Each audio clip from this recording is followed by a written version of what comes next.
Hello, and welcome back.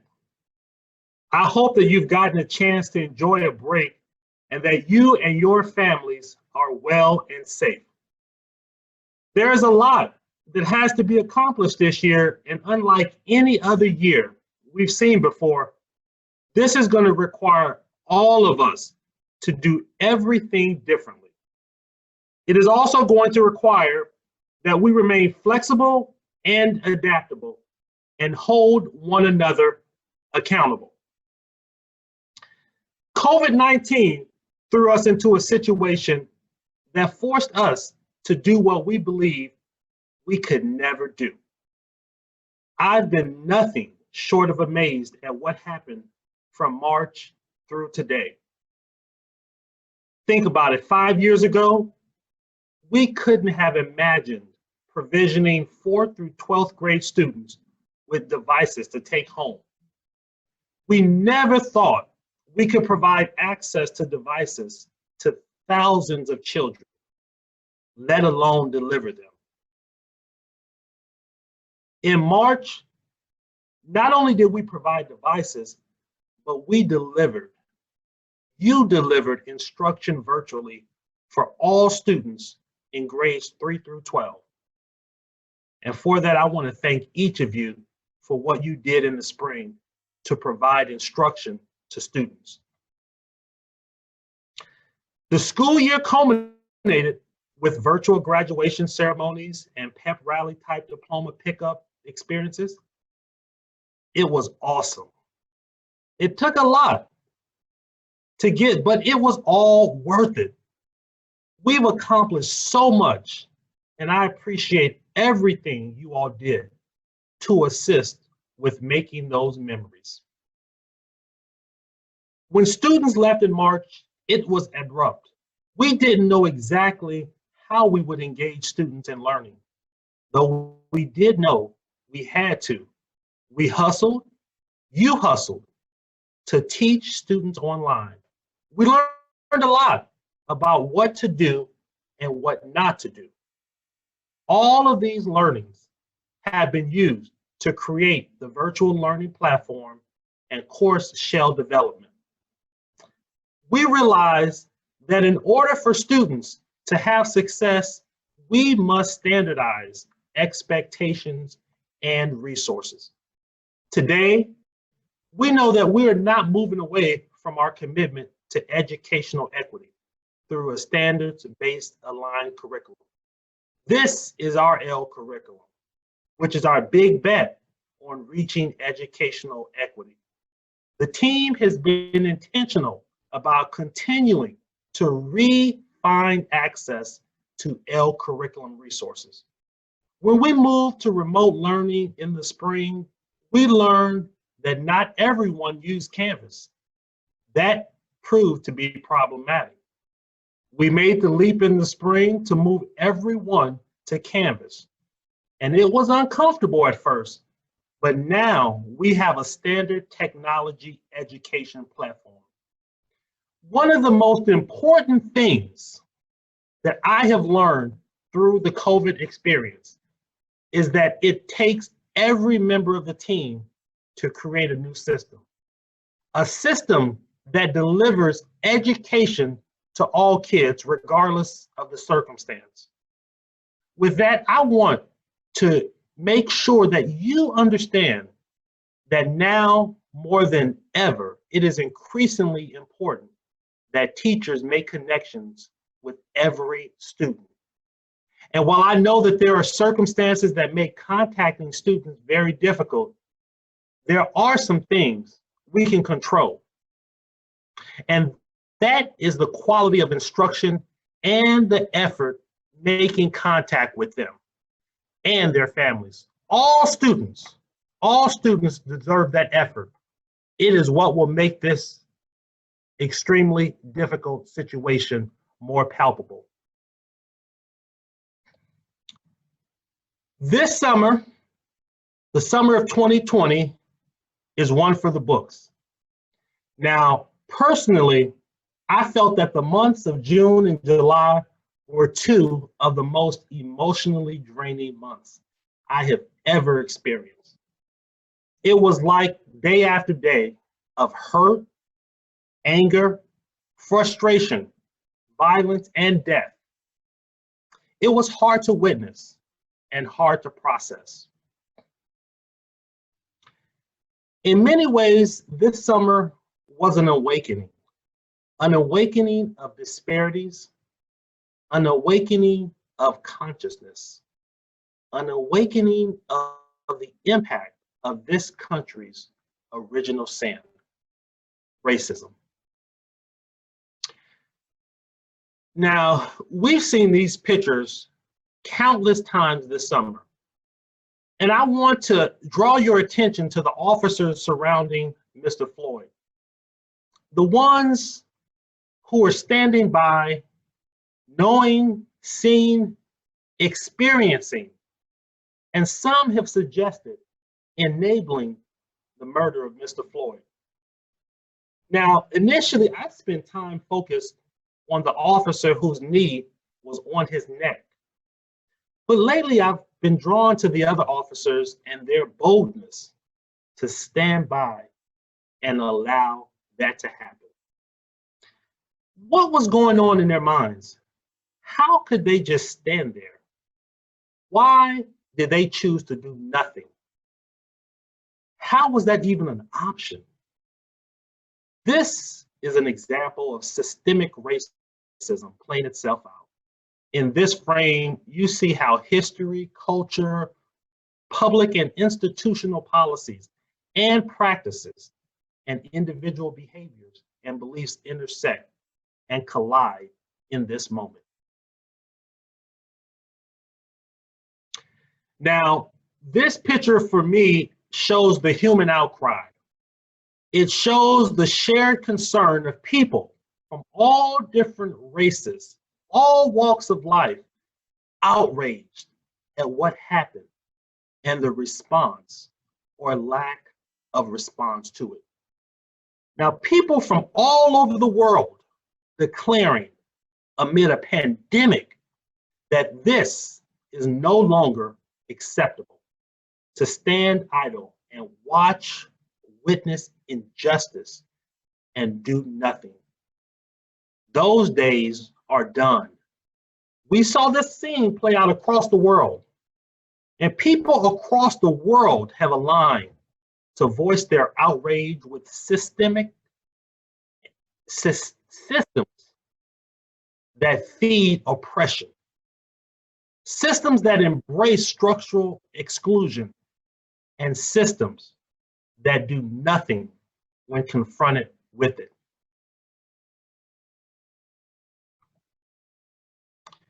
Now, I want to just spend a moment on talking about what today is about. So today is about looking at systems and structures in public education and the role we each individually play in the outcomes. My request of each of you is to be present and honest and open to considering new perspectives, and that you resist judgment, just to really lean in, to be a student today. Now, I know you all are all smart, but let me just take a moment to read this definition. Structures are networks of relationships that create behaviors. The essence of structure is not the things themselves, but in the relationships of things. And by its very nature, structures are difficult to see. Now, structures are difficult to see because they are relationships that cause behaviors. Think mindsets. Think communication flow. Think what you believe you know. CMS, we are a system. Now that we are clear about structures and systems, let's take a moment to look at some. Healthcare. We are seeing how some communities and disproportionately are impacted by the virus. So while the virus doesn't discriminate between people, we now know that underlying health issues make surviving the virus almost impossible. The digital divide. We know that when we were forced to move to all online instruction, we were met with the challenge of some communities, families, students, and staff not having access to the internet. And when you think about the internet, it is very much a necessity for everything we do. Let's take housing. Charlotte struggles with providing affordable housing, and that many of our students are housing compromised. That is a disparity in and of itself. But what makes this particularly challenging is that some of our kids didn't shelter in place in a home. They didn't log on to online learning because they didn't have a place called home. Now, the other stark reality is that many of our families survive on hourly rates. When we were locked in, many of those jobs were eliminated, causing families to lose income, and as a result, their shelter, causing our kids and their families to have to move from place to places. Now let's take a look at justice. The murder of George Floyd forced us to deal with the inequities of justice. We saw firsthand, as we have in many other instances, what happens when individuals wield justice from a perceived position of authority. And then there is our system, education. We produced the Breaking the Link report 2 years ago in a row, and it bears the same information.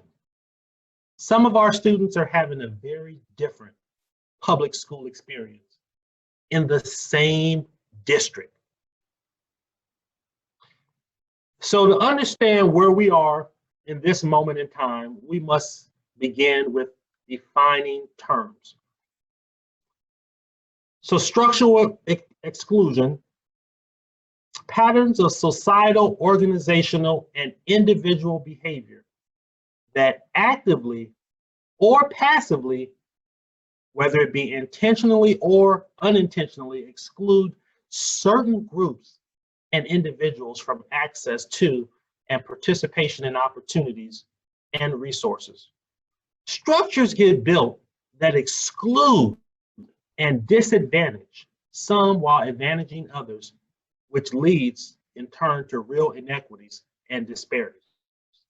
An example, the Constitution of the United States. Laws that made it illegal to teach enslaved people to read. Redlining.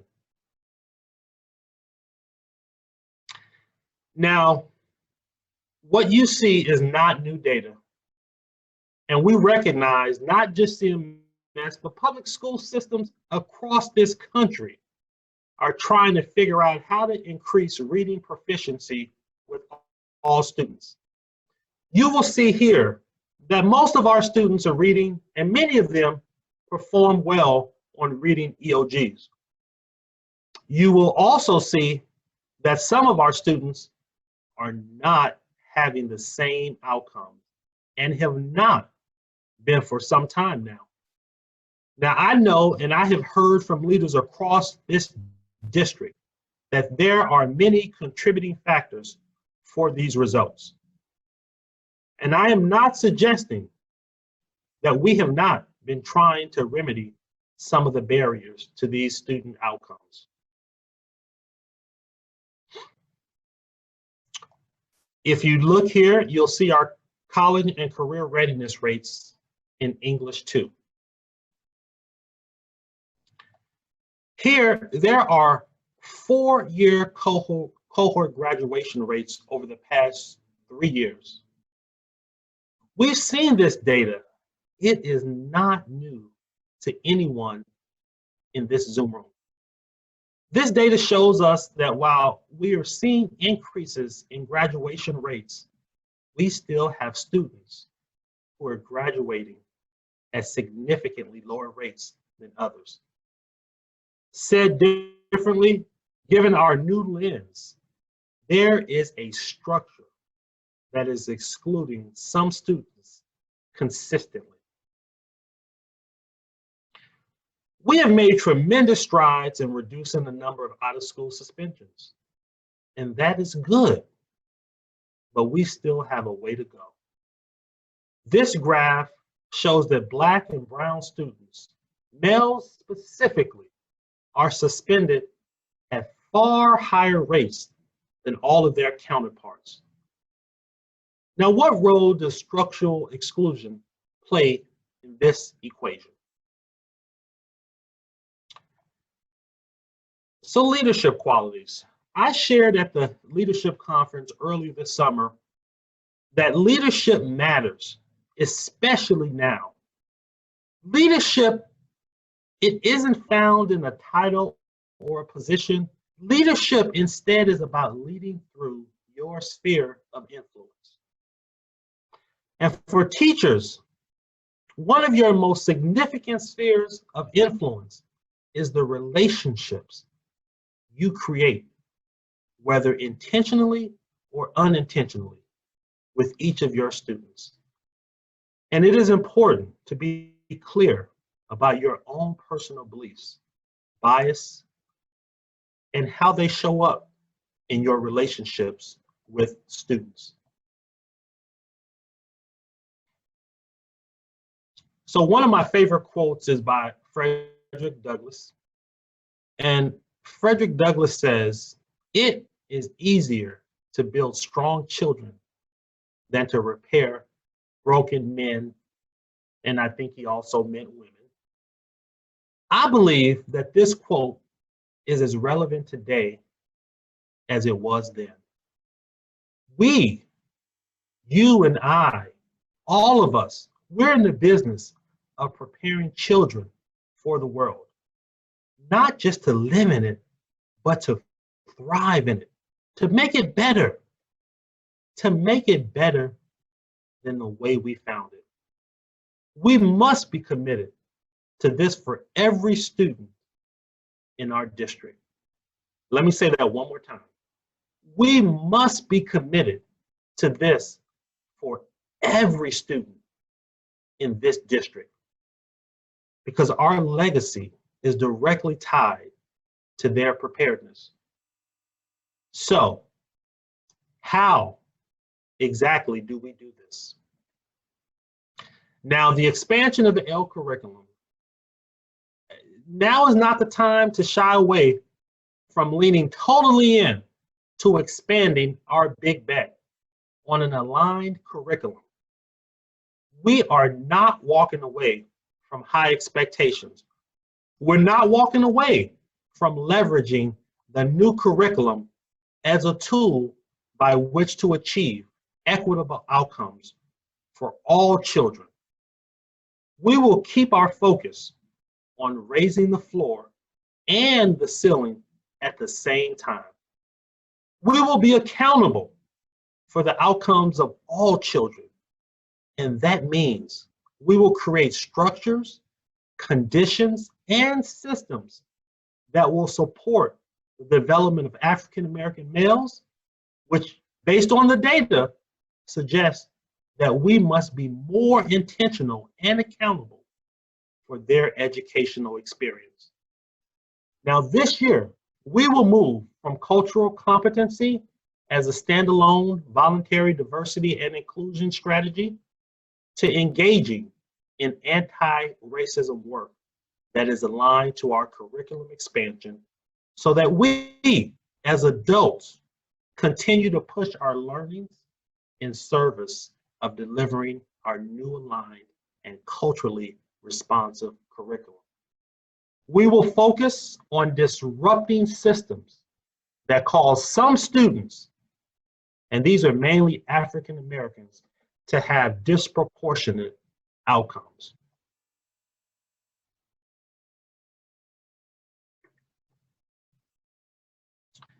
Now, we've been on a journey in pursuit of equity and exclusion.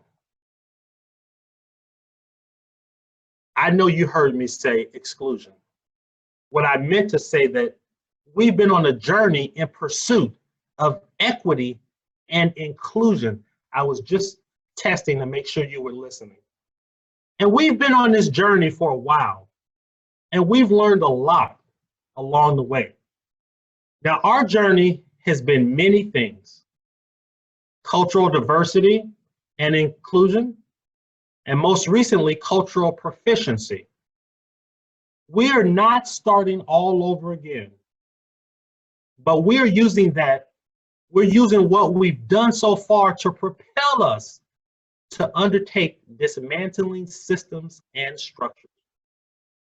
And so we've had some key learnings from cultural proficiency. This is the beginning of the journey of examining your own beliefs.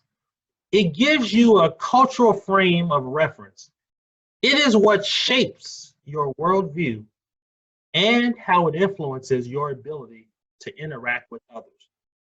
Cultural proficiency examines how values shape expectations in the classroom, provided tools to look within and recognize bias and blind spots. We are at the fork in the road. We're choosing to actively fight against racism. And so what does this mean? What this means is that becoming actively conscious about racism, and take action to end racial inequities within systems. Practice of identifying challenging and changing structures and behaviors that perpetuate systemic racism. Now, individual and collective action that consistently challenges systemic racism and racial prejudice, with the goal of creating racial equity and justice. Anti-racists create structures and policies and practices using inclusive decision-making and other forms of power sharing on all levels of institutions, organizations, and systems. They commit to dismantle racism by no longer accepting current systems of inequities as the norm. I would like to ask you to prepare yourselves to be a student. Put yourselves in your student's shoes. Open yourselves up and listen and learn. As teacher leaders, it is important that you continue to be students.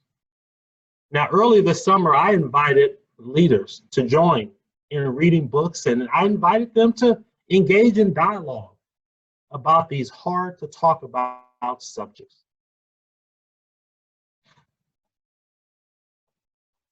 We shared 2 titles with principals: How to Be an Anti-Racism and White Fragility. We have provided access to the books on this screen for employees through ebooks and audiobooks on Sora. Now, these titles can be checked out for staff and peer book groups. So I want us all to dig in. Let's talk and let's change outcomes for children. I want you to know, as we move into the 2020-2021 school year, as differently as it may be, I want you to know this. 3 simple words. We've got this.